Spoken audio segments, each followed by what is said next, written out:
Assalamualaikum warahmatullahi wabarakatuh. Perkenalkan, nama saya Alvina Romatika, NIM 054, saya dari kelas D. Nah, di sini saya akan mengulas materi tentang pendidikan kewarganegaraan yang sudah saya peroleh di semester 2 ini. Adapun materi pertama yaitu bela negara. Bela negara merupakan sikap dan perilaku warga negara yang dijiwai oleh kecintaannya terhadap negara Kesatuan Republik Indonesia. Nah, sikap tersebut berdasarkan Pancasila dan Undang-Undang Dasar 1945 dalam menjamin keberlangsungan hidup bangsa dan negara. Nah, adapun implementasi nilai-nilai bela negara yang dapat kita terapkan dalam kehidupan sehari-hari, diantaranya yaitu 1. Mencintai, menggunakan, dan membeli produk dalam negeri. Toh, produk dalam negeri tidak kalah saing dengan produk luar negeri. 2. Kita dapat aktif mengikuti organisasi-organisasi masyarakat. 3. Kita dapat ikut serta dalam kegiatan yang dapat membangun bangsa dan negara. Selanjutnya, saya akan mengulas materi tentang demokrasi. Nah, pernahkah kalian melihat aksi unjuk rasa? Nah, hal itulah yang menjadi contoh penerapan demokrasi sebagai bentuk luapan aspirasi rakyat terhadap permasalahan yang terjadi di suatu negara.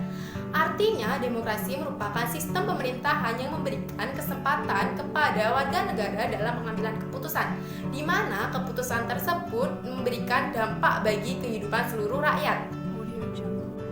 Nah, Indonesia menganut sistem demokrasi Pancasila. Hal itu dikarenakan asas-asas Pancasila berperan penting dalam berbagai aspek kehidupan masyarakat Indonesia, yang mana menjunjung tinggi nilai agama, kemanusiaan, persatuan, musyawarah, dan keadilan.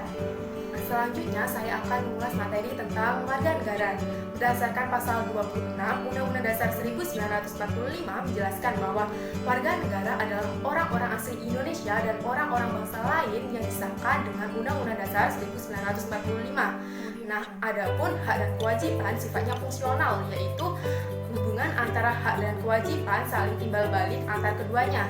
Nah, adapun kewajiban sebagai warga negara seperti mentaati peraturan hukum dan peraturan pemerintahan. Contoh pelaksanaannya, kita harus mentaati peraturan rambu-rambu lalu lintas, kita harus membayar pajak tepat pada waktunya. Nah, adapun hak sebagai warga negara yaitu hak untuk hidup, hak untuk memperoleh pekerjaan, hak untuk mengembangkan diri, hak untuk berkeluarga dan melanjutkan keturunannya. Nah, selanjutnya saya akan mengulas tentang lembaga penegakan hukum di Indonesia. Lalu ada apa saja sih lembaga penegakan hukum di Indonesia? Nah, mari kita simak pembahasan berikut. Pertama, Kepolisian Republik Indonesia. Lembaga ini memiliki peran untuk melindungi masyarakat dan melakukan pelayanan kepada masyarakat. Nah, jadi tidak heran apabila lembaga ini sering berinteraksi dengan masyarakat. Yang kedua, Kejaksaan. Kejaksaan merupakan lembaga pemerintahan yang melaksanakan kekuasaan negara secara merdeka, terutama pelaksanaan tugas dan wewenang di bidang penuntutan, penyidikan, penuntutan perkara tindak korupsi, pelanggaran kasus HAM berat, dan wewenang lainnya yang diatur dalam undang-undang. Yang ketiga, Kehakiman. Kehakiman merupakan lembaga penegak keadilan yang dilaksanakan oleh hakim. Hakim merupakan pejabat yang diberi wewenang oleh undang-undang untuk memutuskan dan mengadili suatu perkara. Yang keempat, Advokat atau biasa dikenal dengan penasihat hukum.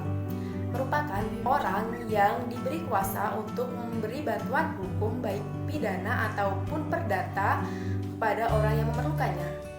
Kelima, ada Lapas, lembaga pemasyarakatan, merupakan tempat untuk pembinaan terhadap narapidana ataupun anak didik pemasyarakatan di Indonesia. Selanjutnya saya akan membahas materi tentang geopolitik dan wawasan Nusantara. Adapun geopolitik merupakan cara pandang dan sikap bangsa Indonesia mengenai diri, lingkungan yang berwujud negara kepulauan yang berlandaskan Pancasila dan Undang-Undang Dasar 1945. Geopolitik memiliki peran penting untuk mempertahankan negara, mendukung membina kemitraan, dan menyelesaikan konflik antar negara apabila itu terjadi pada saat proses pencapaian tujuan. Adapun wawasan Nusantara merupakan ajaran yang membahas kebenaran oleh seluruh rakyat agar tidak terjadi penyimpangan dalam upaya mencapai dan mewujudkan tujuan nasional. Adapun wawasan Nusantara memiliki fungsi sebagai pedoman, motivasi, dorongan, dan rambu-rambu dalam menentukan tantangan, keputusan, dan tindakan di dalam kehidupan bermasyarakat, berbangsa, dan bernegara. Demikian ulasan yang dapat saya paparkan. Sebagai warga negara yang baik, sudah seharusnya kita dapat mengamalkan nilai-nilai Pancasila dalam kehidupan sehari-hari, terutama di tengah pandemi COVID-19 seperti saat ini. Kita harus meningkatkan sinergitas yang baik dengan cara meningkatkan kerjasama masyarakat maupun pemerintah. Kita harus tetap memperhatikan protokol kesehatan dan mentaati peraturan. Semoga kedepannya Indonesia bisa menjadi negara yang lebih baik dan sejahtera. Semoga dapat bermanfaat. Wassalamualaikum warahmatullahi wabarakatuh.